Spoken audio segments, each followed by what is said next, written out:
Hola, bienvenidos al cuarto vídeo de la serie Temas de Geografía en el cual hablaré sobre los períodos glaciales y su implicación en la línea de costa. Los períodos geológicos sobre los cuales hablaré se tratan de los acontecidos durante la era geológica conocida como el Cuaternario, que es el período actual. Los nombres y nomenclatura de estos periodos glaciales que utilizaré será la europea, puesto que en Estados Unidos y en otras partes del mundo muchos de estos periodos tienen otros nombres diferentes, pero puesto que soy español, la nomenclatura que utilizo es la europea, puesto que es la que más conozco. Los periodos glaciales tienen dos posibles explicaciones o teorías, la teoría astronómica y la teoría volcánica. En este vídeo me centraré en la teoría astronómica, puesto que la teoría volcánica o del vulcanismo es de sobras conocido por todos. La teoría del vulcanismo volcánica se basa en que en ciertos periodos se aumentó mucho la actividad volcánica y esto produjo que se oscureciera la atmósfera, provocando inviernos mucho más largos y periodos glaciales. A continuación expondré los gráficos realizados sobre la teoría astronómica y sus implicaciones en la línea de costa. Antes de comentar los gráficos, quiero señalar que dichos gráficos fueron realizados a mano por mí mismo y dibujados sobre papel de poliéster con Rotring y lápices de colores, es decir, están hechos a la vieja usanza, y no esperéis gráficos dibujados por ordenador. Siento que no tengan tanta resolución como un posible gráfico por ordenador, pero me hacía ilusión mostrar los dibujos realizados por mí mismo. Los primeros gráficos que muestro explican la teoría astronómica. Dicha teoría se basa en el cambio de la inclinación del eje terrestre, así como de las modificaciones en la excentricidad de la órbita terrestre. Esta teoría fue propuesta por el serbio Milanković en 1920. En el primer gráfico muestro el movimiento de traslación de la Tierra, que sumado con el movimiento de rotación y la inclinación del eje terrestre da lugar a las diferentes estaciones que tenemos en la Tierra. En el gráfico de la derecha, en cambio, se muestra el periodo de rotación del eje terrestre. El eje terrestre va rotando, bamboleando durante periodos de 26.000 años. Esto hace que la inclinación del eje no sea siempre la misma y vaya modificándose a lo largo del tiempo. En la actualidad, el eje terrestre tiene una inclinación de 23 grados 30 minutos. El movimiento de traslación terrestre, así como la inclinación del eje terrestre, da lugar a las diferentes estaciones y también a la duración de las mismas. Así que si se modifica tanto la traslación como la inclinación del eje terrestre, también se modificaría la duración de las estaciones o su posible afectación en diferentes temas climáticos. Como muchos ya sabréis, la órbita terrestre no es un círculo perfecto, sino una elipse. El Sol no estaría situado en el centro de dicha elipse, sino en uno de sus dos focos, quedando el otro foco vacío. En una elipse, la distancia entre los dos focos marca lo que se conoce como la excentricidad. En este caso, si es la distancia entre el foco vacío y el Sol, sería la excentricidad de la órbita terrestre. La excentricidad se mide en porcentaje y contra más alto es el porcentaje, más excéntrica es la elipse, como se puede ver en el gráfico inferior. Una alta excentricidad, como se muestra en el gráfico inferior, daría como resultado una órbita muy alargada con una forma similar a un huso, como se puede ver en el caso de del 90% de excentricidad. Conforme disminuye el porcentaje de excentricidad de una órbita, pues más nos acercaríamos a un círculo perfecto. En el caso de un círculo, la excentricidad sería del 0%, dando como resultado pues el citado círculo perfecto.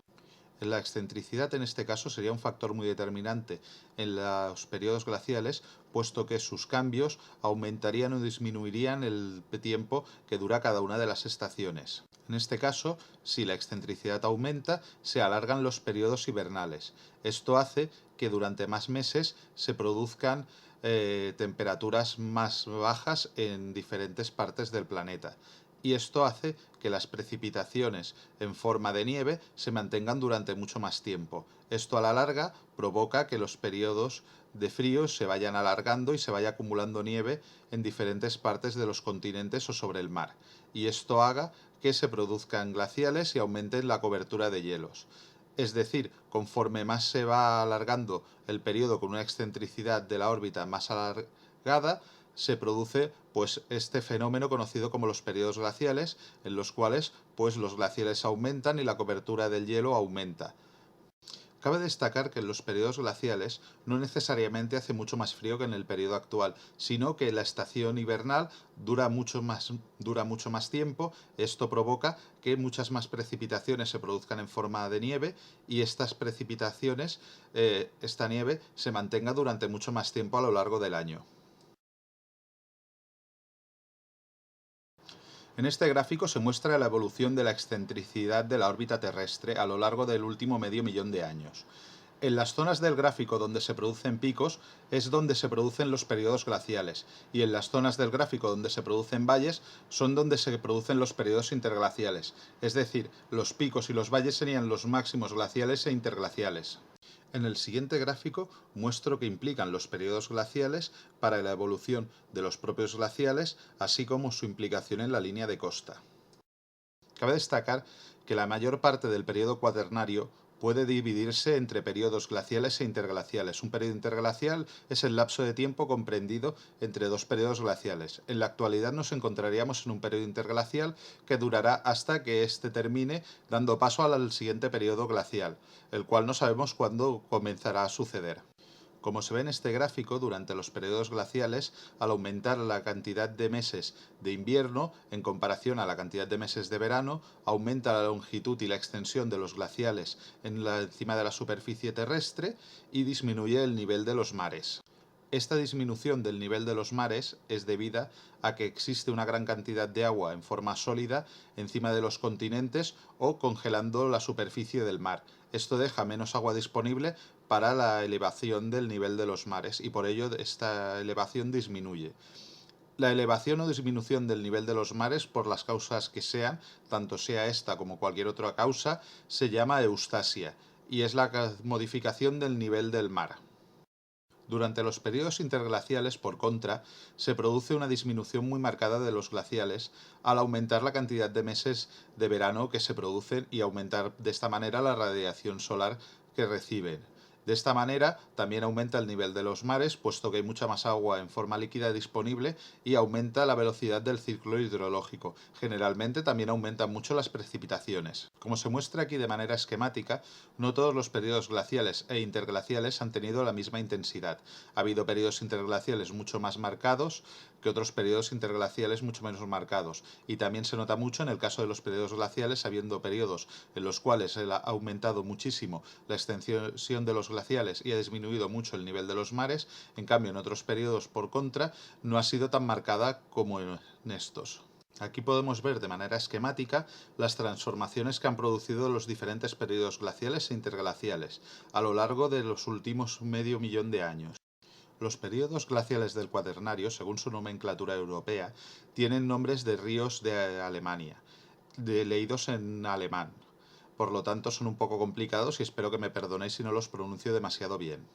En cada periodo glacial o interglacial estudio la implicación de dicho periodo en tres factores importantes. Por un lado, el mar, en otro caso, el clima y en tercer lugar, los glaciales. Cómo estas cosas se modifican, aumentan o disminuyen.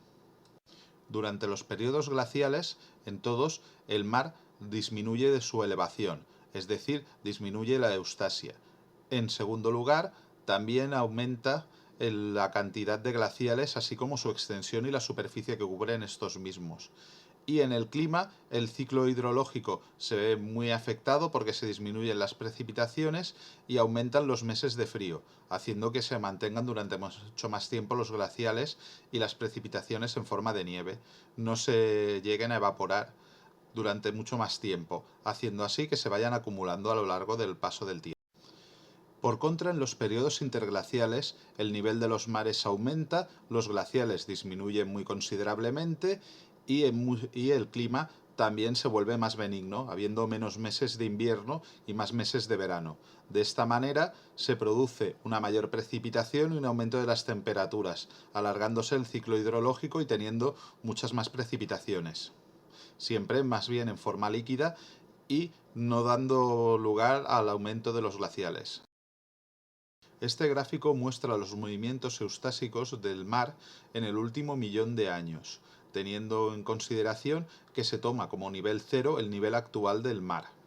El periodo comprendido entre hace 1 millón de años y hace 800.000 años no se tiene demasiada información de él, puesto que se trata de un periodo bastante remoto y no se pueden estudiar bien si hubo periodos glaciales o interglaciales, aunque se cree que fue un periodo interglacial. Este periodo se le conoce muchas veces como Predonau en la nomenclatura europea. Desde hace 800.000 años hasta hace 700.000 años aproximadamente se produjo el periodo glacial conocido como Donau o Danubio. Este periodo es un periodo glacial del cual no se tiene prácticamente información, puesto que, como en el caso del periodo interglacial anterior, es muy antiguo y solo se sabe que se produjo un periodo glacial con ciertas afectaciones sobre el nivel de la costa y también sobre la cantidad de glaciales, pero no se puede estudiar con seguridad cuáles fueron sus causas y cómo se produjo y cómo afectó a estos factores. El siguiente periodo comprende entre hace 700.000 años hasta hace aproximadamente 600.000 años, y se trata del periodo interglacial Donau-Günz, en el cual se supone que aumentó la temperatura y también se produjeron muchas más precipitaciones. Aumentó el nivel de los mares y disminuyó la cantidad de glaciales.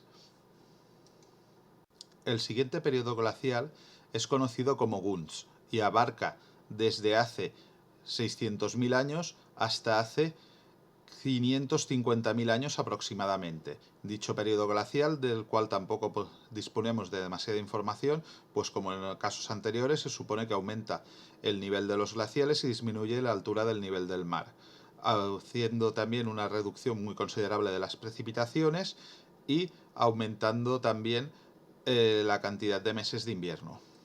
El siguiente periodo interglacial se trata del interglacial Günz-Mindel, del cual sí que ya se dispone de información, y se supone que ha sido el periodo interglacial que conocemos en el cual ha habido un mayor aumento de la temperatura y por lo tanto un mayor aumento del nivel de los mares, habiendo un aumento de más 65 metros sobre el nivel actual del mar.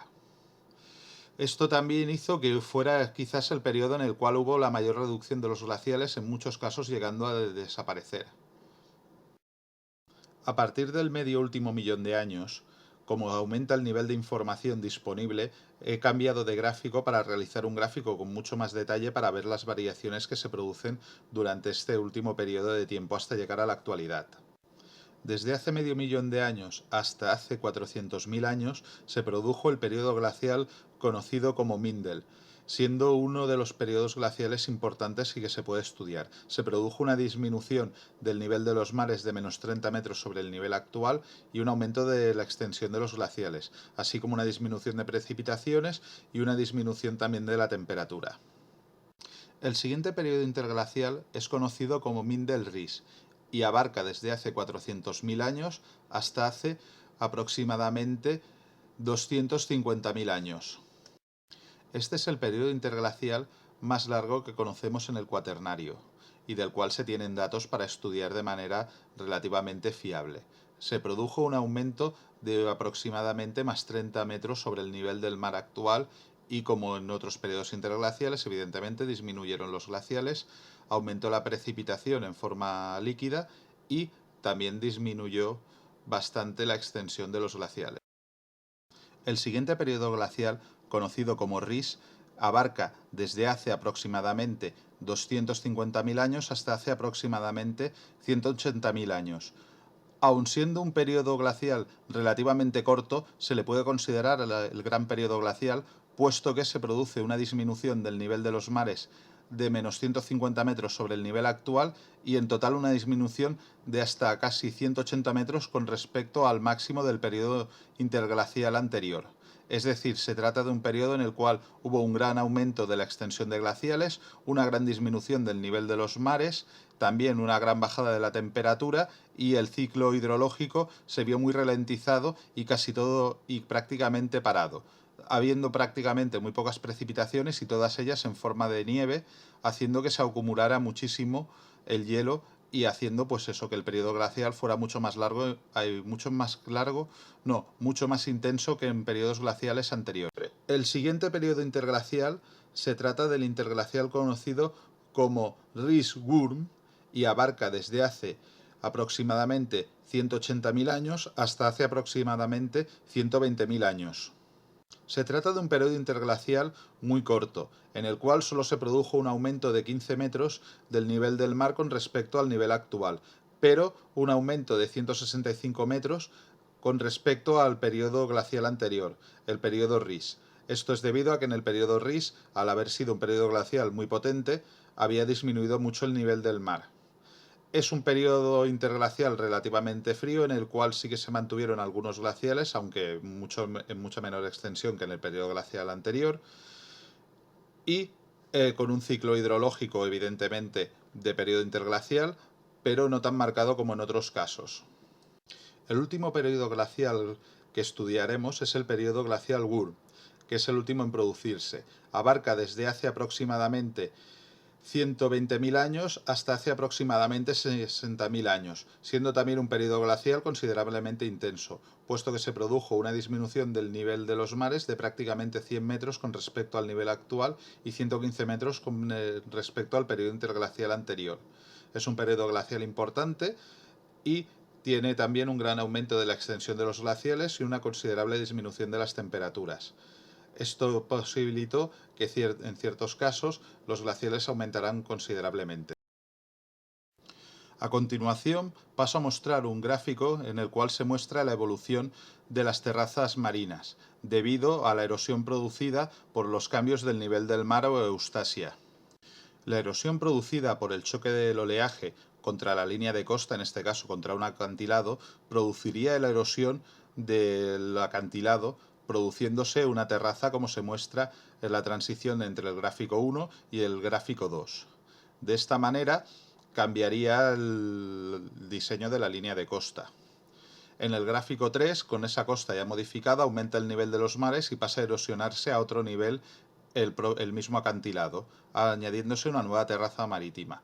En el gráfico 5 ha bajado el nivel de los mares, ha disminuido la eustasia y pasa a erosionarse otro trozo que ya había sido erosionado anteriormente. De esta manera se van modificando el diseño de la costa y sus terrazas a lo largo del periodo de tiempo que vaya sucediendo. Y de esta manera se pueden llegar a darse situaciones como la representada en el gráfico inferior, en el cual se muestran diferentes tipos de terrazas marítimas e incluso algunos testimonios de otros momentos de la línea de costa era diferente, como en el caso que se muestra aquí, que queda una pequeña islita generada por la diferente erosión de los materiales. Lo siguiente a mostrar es una serie de mapas en los cuales se podrá observar cómo el aumento o la disminución del nivel de los mares hace que haya más superficie emergida o sumergida, en este caso en el continente europeo, y modificando así evidentemente la línea de costa y habiendo muchas implicaciones de posibles conexiones o desconexiones de parte del continente con respecto a otras partes de los mismos. Este primer mapa muestra el periodo interglacial Gunz-Mindel, en el cual hay un aumento de entre más 70 y más 90 metros sobre el nivel de los mares actuales, haciendo que se produzca la conexión entre el Mar Negro y el Mar Caspio, haciendo que este mar deje de ser un mar interior a ser un mar conectado con el Mediterráneo. También que la península escandinava quede convertida en una isla debido a que el mar Báltico se conecta con el océano por la zona de los grandes lagos de Rusia, y de esta manera quede aislada la península escandinava. Es un momento de un gran aumento del nivel de los mares, provocando eso, que en muchos casos muchos mares aumenten mucho su extensión y provocando que en ciertos casos muchos sitios queden convertidos en islas o otros sitios queden conectados con los mares. Este mapa muestra el periodo glacial Mindel, en el cual se produce una disminución de menos 30 metros del nivel del mar sobre el nivel actual. Esto hace pues que la extensión continental aumente un poco, pero en un mapa a esta escala prácticamente no se pueda notar. Simplemente en donde más se nota es en algunas zonas del Mar Negro que quedan prácticamente colmatadas y no se ve prácticamente en ningún otro lado de manera remarcable, puesto que, lo dicho, esta escala no permite ver estos pequeños cambios con tanto detalle. En el periodo interglacial Mindel-Rees se produce un aumento de más 30 metros sobre el nivel del mar actual. Esto hace que algunas zonas de valles costeros y algunas zonas costeras queden inundadas con respecto al nivel actual. Pero, como en el caso anterior, este aumento de solo 30 metros es muy difícil de representar de manera detallada en un mapa a esta escala y por lo tanto es difícil de ser observado, salvo en algunas zonas como en la zona del mar Báltico, en el cual se pueden ver algunas inundaciones en la zona de la península escandinávia. El periodo glacial Riss, el cual es la gran glaciación de la cual hemos hablado anteriormente, se produce una gran regresión del nivel del mar, es decir, disminuye 150 metros con respecto al nivel actual, haciendo que muchas zonas que actualmente son islas pasen a estar conectadas directamente con el continente. Por ejemplo, las islas de Inglaterra están todas conectadas al continente. El mar Báltico prácticamente desaparece y queda convertido simplemente en un pequeño lago que queda en el centro del actual mar. El mar Adriático prácticamente también desaparece en su totalidad y el mar Negro también tiene una gran disminución, igual que el mar Caspio. Cabe destacar que en esta situación el mar Mediterráneo quedaría separado del Atlántico, puesto que el estrecho de Gibraltar sería todo tierra firme y se podría cruzar de África a España sin ningún problema. En el periodo interglacial Riss-Gurm se produce una transgresión de más 15 metros, es decir, el nivel del mar aumenta 15 metros con respecto al nivel actual. Este aumento es muy pequeño y es muy difícil ser representado en un mapa a esta escala, haciendo que la línea de costa sea prácticamente igual a la línea actual a esta escala. Si la pudiéramos ver en mucho más detalle, se podría notar la diferencia entre la línea actual y esta línea pasada. El último periodo glacial se trata del periodo glacial Würm, en el cual se produce una disminución de 100 metros de la altura del nivel del mar con respecto a la actual, es decir, disminuye bastante la Eustasia. Esto hace que las islas británicas queden otra vez unidas al continente y que el mar Báltico prácticamente desaparezca, aunque menos que en el caso de la glaciación Riss. En otros sitios se puede ver también que el Adriático disminuye considerablemente y el mar Mediterráneo posiblemente quedará aislado del océano Atlántico. Con esto acabaría la explicación de los periodos glaciales producidos en el Cuaternario. También cabe destacar que en algunos casos gráficos como por ejemplo el de la excentricidad de la órbita ha sido muy exagerado para poder ser mostrado en esta situación, puesto que la realidad no sería tan marcada como la que se muestra, pero de esta manera se puede estudiar con mucha más facilidad. También señalaros que abajo en la descripción del vídeo encontraréis una descripción por escrito similar a un abstract que presenté sobre este mismo tema en la universidad. También en ella se encuentra la bibliografía que utilicé para realizar estos gráficos y este estudio, la cual si encontráis podéis consultarla. Creo que ninguno de estos libros se encuentra digitalizado en internet, pero no los he buscado puesto que los consulté en formato físico en la biblioteca de la facultad o algunos los tengo en formato físico en casa. También destacar que este ha sido el primer vídeo que realizo con edición de vídeo y grabación y el cual no sé qué tal habrá quedado, pero espero que me comentéis qué os parece cómo han quedado este vídeo después de haber sido editado. Intento hacerlo lo mejor posible, pero al ser la primera vez que edito un vídeo, supongo que no quedará tan bien como desearía, pero me gustaría que me explicarais qué os parece. Por lo demás, también deciros que si queréis que hable de algún tema de geografía o relacionado con la geografía en futuros vídeos, me lo digáis. Más adelante realizaré un vídeo sobre el tema del vulcanismo, no ligado con los periodos glaciales, sino sobre el vulcanismo en sí, como ya me habíais pedido. Y es posible que también realice alguno sobre temas también ligados con el vulcanismo, como podría ser la caldera del parque de Yellowstone, como también me pidió a uno de mis suscriptores. Sin más que decir, me despido de vosotros diciéndoos que ha sido un honor que veáis este vídeo y espero veros en futuros vídeos.